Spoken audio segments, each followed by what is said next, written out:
आपल्या विधानसभेचे माजी अध्यक्ष नानांनी जो मुद्दा या ठिकाणी घेतला किंवा कुणाल पाटील यांनी घेतला, एक गोष्ट खरे की अध्यक्ष महोदय, बचत गटाची संकल्पना ही आपल्या राज्यामध्ये देशामध्ये आली आणि त्या माध्यमातून महिलांना विशेषतः चांगल्या प्रकारचा एक रोजगार उपलब्ध झाला अध्यक्ष महोदय. पण हे कोऑर्डिनेट करणारी जी कमिटी की कोऑर्डिनेट करणाऱ्या ज्या महिला आहेत त्यांच्या पगाराच्या बाबतीमध्ये अध्यक्ष महोदय, माननीय मंत्री महोदयांनी सांगितलं 3,000 6,000 केला, पण 6,000 मध्ये सुद्धा ते त्या ठिकाणी काम करू शकत नाही अध्यक्ष महोदय. आणि चांगल्या प्रकारची चळवळ या राज्यामध्ये उभं राहिलं असताना त्याला प्रोत्साहन देणाऱ्या या उमेदची संघटना आहे ते आता आझाद मैदानावर त्या ठिकाणी बसलेत, अनेकांनी त्यांना भेट दिल्या आहेत. शासनाने याची नोंद घ्यावी आणि ग्रामीण महिलांचा जो पाया भक्कम करण्याचं काम ते करतायत त्यांना प्रोत्साहन देणं एवढीच या ठिकाणी मुद्दा आहे. सन्माननीय सदस्य आंबर्डे साहेब. सदस्य अभिमन्यूजी पवार याची अध्यक्ष महाराज. ठीक आहे, अभिमन्यू पवार. अरे दे ना बाबा. माझी विनंती आहे की बंजारा म्हणजे लमनच्या ऐवजी बंजारा हा शब्द तिथं घ्यावा. धन्यवाद. ठीक आहे, पाटील साहेब. अध्यक्ष महाराज, एक थोडं महत्वाचा विषय आहे म्हणून मी सभागृहाचा या ठिकाणी वेळ घेतोय.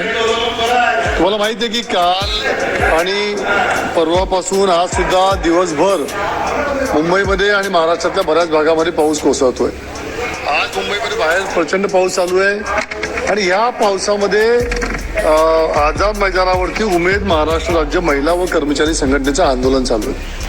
हजारो महिला त्या ठिकाणी आंदोलनामध्ये सहभागी झाल्या आहेत. सकाळपासून तर आता रात्री उशिरापर्यंत त्या महिला त्या ठिकाणी आंदोलन करतायत. गेले 2 दिवस आंदोलन चालू आहे. उद्या पण आंदोलनाला महिला बसणार आहेत. अनेक महिलांची प्रकृती त्या ठिकाणी खराब झालेली मला दिसते.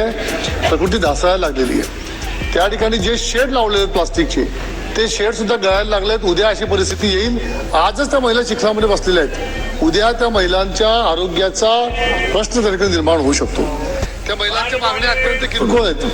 त्यांचं म्हणणं आहे की ज्या महिलांना तुम्ही कॉन्ट्रॅक्ट बेसिक्सवरती घेतलेलं आहे त्यांना कायमस्वरूपी तुम्ही सरकारी कर्मचारी म्हणून त्या ठिकाणी जसं आपण अंगणवाडी सेविकांना आणि आशा वर्कर्सला आपण घेतलंय तशा प्रकारे आपण घेतलं पाहिजे. आणि उमेद महाराष्ट्र राज्य ग्रामीण जीवनोत्तनी अभियानास ग्रामविकास व पंचायत राज विभागामधील शासनाचा एक नियमित विभाग म्हणून आस्थापनेला मान्यता देणं आणि त्या अंतर्गत कार्यरत कंत्राटी अधिकारी व कर्मचारी आणि समुदाय संचालित व्यक्ती यांना शासनाच्या समकक्ष पदावर कायमस्वरूपी सेवेत समाविष्ट करून घेणे अशी त्यांची प्रमुख मागणी. आता गिरीश महाजन साहेबांशी आम्ही ग्रामविकास मंत्र्यांशी बोललो. त्यांचं म्हणणं आहे की त्यांचं मानधन 3,000 रुपये होतं, त्याचं आम्ही गेल्या काही महिन्यापूर्वी 6,000 करून दिलं. पण आजच्या या वाढलेल्या परिस्थितीमध्ये महागाईमध्ये 6,000 रुपयामध्ये घर चालवणं, मुलाबाळांचा संसार चालवणं हे शक्य होत नाही. त्यामुळे त्या महिलांच्या भविष्याकरता त्यांना कायमस्वरूपी आपल्याला या सेवेमध्ये समाविष्ट करून घेतलं पाहिजे. आणि आता मुख्यमंत्री असतील, उपमुख्यमंत्री असतील किंवा ग्रामविकास मंत्री असतील यांनी तात्काळ त्या आंदोलन स्थळावरती भेट दिली पाहिजे आणि त्यांच्या मागण्या समजून घेऊन त्या आंदोलनात आपण स्थगित करून त्या महिलांचं आपण न्याय मागण्यांना कुठेतरी आपण मान्य केलं पाहिजे. ही मागणी मला तुम्हाला करायची. दुसरा एक छोटासा आणि महत्त्वाचा विषय आहे की आता आपण अंगणवाडी महिला आणि बालविकास विभागामार्फत आपण लहान बालकांना त्या ठिकाणी पोषण आहार देतो. आता पोषण आहार निकृष्ट असल्याच्या अनेक केसेस समोर झालेल्या आहेत. माझ्या धुळे जिल्ह्यामध्ये अनेक उमेद महाराष्ट्र राज्य महिला आणि कंत्राटी कर्मचारी कल्याणकारी संघटनेच्या वतीनं अध्यक्ष महाराज एक भव्य मोर्चा आझाद मैदानावर आलेला. अध्यक्ष महाराज मागच्या वेळेसही हा मोर्चा आला आणि सरकारने आश्वासन देऊन या उमेद कर्मचारी जे आहेत महाराष्ट्र राज्य महिला आणि कंत्राटी कर्मचारी यांना सरकारने आश्वासन देऊन इथून त्यांना वापस पाठवलं. पण अध्यक्ष महाराज, सरकारने जो विश्वास त्यांना दिलेला होता त्याचं पालन सरकारने केलेलं नाही. पुन्हा आता या भरपावसामध्ये महाराष्ट्रातल्या कान्याकोपऱ्यामधून असंख्य महिला एकीकडे लाडली बहिणं आपल्या चाललेल्या आहेत आणि एकीकडे लाडल्या बहिणींना चिखलामध्ये त्या आझाद मैदानावर त्या ठिकाणी त्या आपल्या न्यायिक हक्कासाठी मांडतात. अध्यक्ष महाराज, त्यांच्या त्या 2 मागण्या होत्या अध्यक्ष महाराज, त्या काही मोठ्या नाहीत. अनेक राज्यांनी त्या लागू केलेल्या आहेत. उमेद महाराष्ट्र राज्य ग्रामीण जीवनोन्नती अभियानास ग्रामविकास व पंचायत राज विभागातील शासनाचा एक नियमित विभाग म्हणून आस्थापनेला मान्यता देणे व त्यांचा अंतर्गत कार्यरत कंत्राटी अधिकारी व कर्मचारी आणि समुदाय संसाधन व्यक्ती यांना शासनाचा समकक्ष पदावर कायमस्वरूपी सेवेत समावेश करून घेणे, जेणेकरून निरंतरपणे काम होण्यास मदत होईल.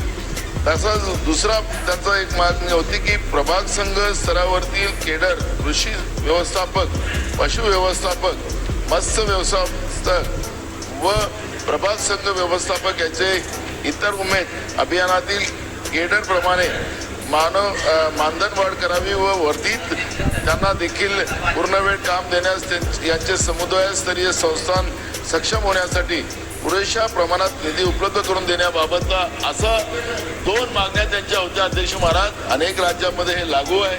माननीय मुनगंटीवार साहेब फार आपण सेन्सिटिव्ह आहेत त्याच्यामुळे, आणि भुजबळ साहेब पण या मोहिमेमध्ये पुढे आहेत. माझं म्हणणं आहे की मागच्या वर्षालाही आपण यांना आश्वासन देऊन रवाना केलेलं होतं. लाडक्या बहिणी आहेत, आपण योजना चालवतो. आता या लाडल्या बहिणींना खाली हातानं वापस न पाठवता या उमेदचं जो आलेलं मोर्चा या पावसामध्ये, भर पावसामध्ये, त्या चिखलामध्ये आहे, त्यामध्ये आपण पुढाकार घ्यावा आणि तातडीने यांच्या 2 मागण्या पूर्ण करून या लाडल्या बहिणींना आनंदीत रवाना करावं, एवढीच आमची विनंती. अध्यक्ष महाराज, आपण सरकारला निवेदन करायला लावा. अध्यक्ष महाराज सूचना करा की निवेदन करा. अध्यक्ष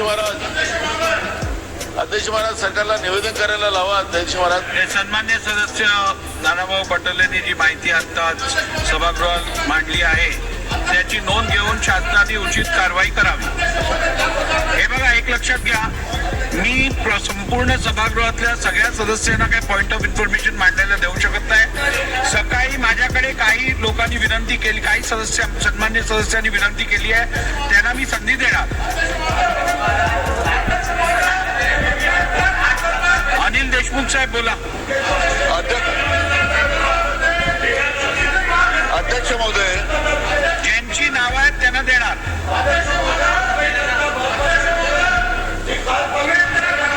देतो ना तुम्हाला, बसा. अरे बेटा, आम्ही नोटीस दिली आहे. अध्यक्ष महोदय, काय हरकत आहे तुमची, बोला. त्यांची महोदय, सन्मान्य सदस्य नाना पटोलेंनी अतिशय महत्वाची मोर्चा तुम्हाला द्यायला लागेल. परंतु मागच्या मोर्चामध्ये मी स्वतः गेलो होतो माननीय मंत्री महोदयासोबत. 3,000 रुपयाचा जो त्यांचा CRPचे पैसे होते ते सरकारने 6,000 केलं अध्यक्ष महोदय. त्यामुळे तोंडाला पाणी पोचले नाही, त्यांना न्याय दिला अध्यक्ष महोदय. आणि आता देखील माननीय मुख्यमंत्री महोदयांनी उमेदच्या सर्व लोकांना सांगितलं की आम्ही त्यांच्या मागण्या मान्य करू. यांच्या राज्यापेक्षा या राज्यामध्ये उमेदला आणि CRPला जास्त मदत आहे आणि यापुढे देखील त्यांच्या मागण्या सरकार मान्य करणार आहे. देशमुख साहेब बोला. अध्यक्ष महोदय,